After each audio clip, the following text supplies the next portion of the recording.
Di sudut kota yang sering luput dari perhatian, hiduplah seorang anak remaja bernama Raja.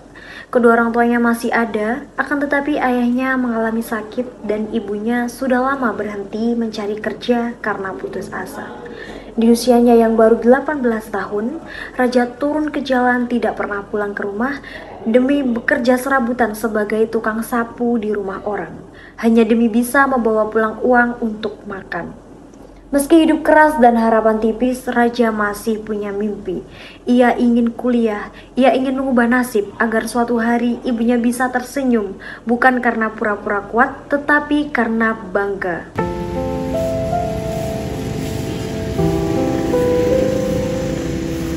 Pendapatan hari ini cuma dapat 10.000 rupiah. Cukup beli nasi sama teh hangat aja. Tapi aku nggak boleh menyerah. Kalau aku nabung terus, siapa tahu bisa cukup buat daftar kuliah. Ya Allah, walaupun keras, aku mau terus bermimpi. Itu Raja yang kamu ceritain Ibu Layu kan? Iya, dia itu yang namanya Raja, yang biasanya bantu-bantu di rumahku itu loh. Sini deh, coba aku ceritain tentang dia. Jadi Mil, dia tuh barusan lulus sekolah. Nah, rencananya itu kayak dia tuh mau kuliah gitu loh, tapi terhalang sama ekonominya. Soalnya ayah sama ibunya itu juga nggak kerja. Aduh, kasihan banget nggak sih? Padahal kuliah itu bisa bikin masa depan dia lebih berkembang. Tapi keadaan orang tua sama ekonominya nggak mendukung.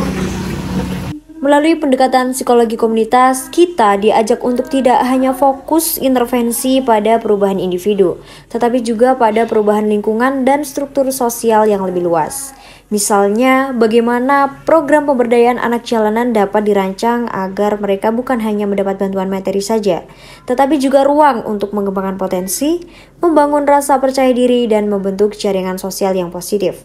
Penting juga untuk melibatkan komunitas sekitar agar muncul rasa memiliki dan tanggung jawab bersama, bukan hanya memindahkan anak jalanan ke panti atau bahkan rumah singgah tanpa memperbaiki akar masalah. Oh iya Mil, aku baru ingat di kampus itu kan ada kayak program beasiswa untuk anak yang kurang mampu gitu kan. Nah, coba kita tawarin ke Raja, barangkali dia minat. Wah, itu bagus tuh. Siapa tahu itu rezekinya Raja lewat situ. Gimana kalau kita ngobrol sama Raja aja sekarang? Boleh deh, nanti kalau emang Raja mau, kita coba ajuin ke Bu Aulia. Ayo. Community psikologi mengajarkan perubahan tidak cukup hanya dengan niat baik. Harus ada pemahaman konteks dan keterlibatan langsung dari mereka yang terdampak. Dayana dan Milda bukan hanya sekedar pengamat. Ia tergabung dalam organisasi mahasiswa sosial kampus, tempat para mahasiswa belajar turun langsung ke lapangan, mendengar dan mendampingi. Bagi mereka, membantu Raja bukan soal kasihan, tapi soal keadilan. Memberi ruang bagi suara-suara seperti Raja untuk diperhatikan. Karena Raja bukan beban masyarakat, ia adalah potensi yang butuh kesempatan. Halo Jak, masih ingat aku nggak? Aku yang anak iya kesini. Iya kak, kayaknya ya. Terus ini siapa kak? Halo Ja, kenalin aku Milda. Maaf kak, saya kenalin, saya Raja. Oh gitu. Salam kenal ya Ja. Ja, gimana kabarmu? Kita udah lama nggak ketemu nih. Kita boleh ngobrol sebentar nggak Ja? Silahkan ya, itu. Kabar saya baik kak, alhamdulillah. Bagaimana kabar kak saya? Alhamdulillah baik sih Ja. Ngomong-ngomong, di sini kita mau ngobrolin sesuatu sih Ja.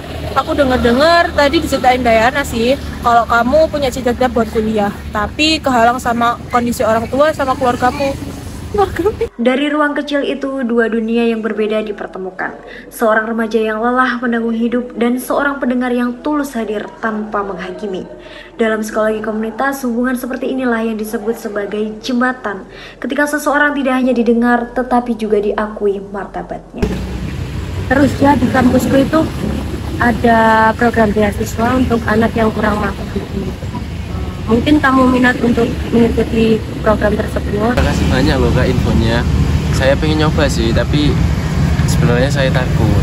Kok takut sih? Kan belum nyoba. Coba dulu aja, siapa tahu lolos. Boleh deh kak, Untuk persyaratannya apa aja, Kak? Kalau kamu mau, besok kamu langsung ke kampus aja, ditemenin Dayana buat ketemu Bu Aulia biar ngobrol lebih lanjut. Psikologi komunitas menekankan pentingnya konteks sosial, budaya, dan struktural dalam membentuk perilaku seseorang. Ketika kita berbicara tentang anak jalanan, kita melihat mereka bukan hanya sebagai korban kemiskinan, tetapi juga sebagai anggota masyarakat yang memiliki potensi, harapan, dan hak yang sama untuk hidup layak. Sayangnya, stigma dan diskriminasi sering melekat pada mereka dan banyak yang memandang anak jalanan hanya sebagai pengganggu ketertiban atau beban sosial. Padahal mereka sejatinya adalah cerminan kegagalan kita sebagai masyarakat dalam menciptakan lingkungan yang aman, adil, dan Tiga.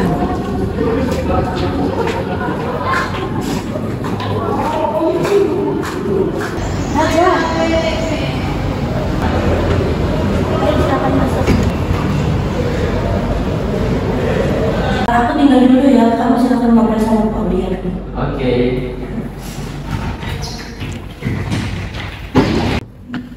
Halo, Raja ya? Yes. Oh ya Raja, sebelumnya kenalin, saya Aulia sebagai psikolog yang akan bantu kamu hari ini. Senang bisa bertemu. Kamu bisa cerita apa saja di sini. Tidak perlu khawatir, saya akan menjamin kerahasiaan privasi kamu. Sebelumnya terima kasih, Bu.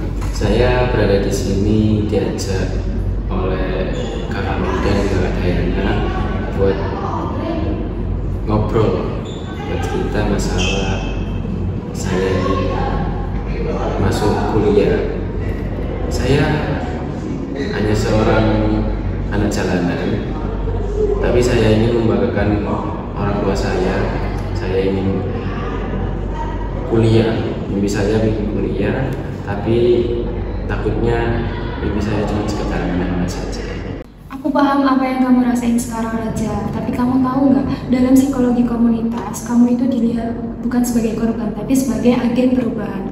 Kamu punya kekuatan, tapi mungkin orang-orang melihat kamu merasa kecil, tapi sebenarnya kamu itu berharga dan penting bagi semuanya. Tapi saya takut, Bu, kalau saya gagal nanti ibu saya akan kecewa. Tapi lebih kecewa mana? Gagal karena mencoba atau kecewa karena tidak pernah mencoba?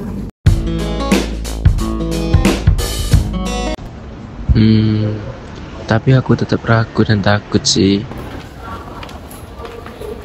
Doi, hari ini kita jadi ketemu Bu Aulia kan? Iya, jadi ayo kita sekarang aja ketemu Bu Aulia. Ayo.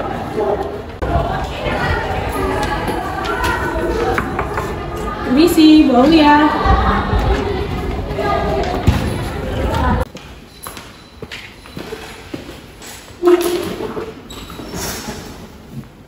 Selamat pagi Bu, kami ingin menanyakan terkait beasiswanya Raja. Selamat pagi juga. Saya kemarin sudah membaca datanya Raja dan mendapat info tambahan dari ibu kamu. Bagaimana hasilnya, Bu? Apakah Raja diterima? Alhamdulillah Raja lolos. Melihat tekad dan latar belakangnya sangat meyakinkan kami. Wah, alhamdulillah, pasti Raja senang mendengar kabar ini. Soalnya kita ini melihat perjuangan dia itu sangat keras. Nah, bener banget Bu. Kami sendiri melihat perjuangan Raja meskipun dia bekerja, tapi dia tetap mau belajar. Sampaikan salam saya kepada Raja. Beritahu dia bahwasanya dia itu tidak sendiri, ada kalian di sampingnya. Terima kasih ya Bu atas kesempatan dan bantuannya buat Raja.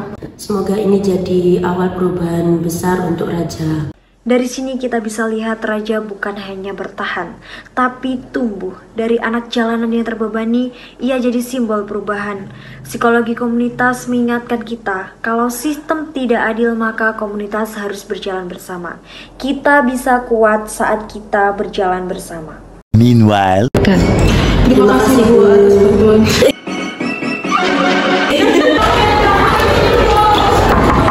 Assalamualaikum. Assalamualaikum. di Geboy mood. Sebelumnya terima kasih, Bu.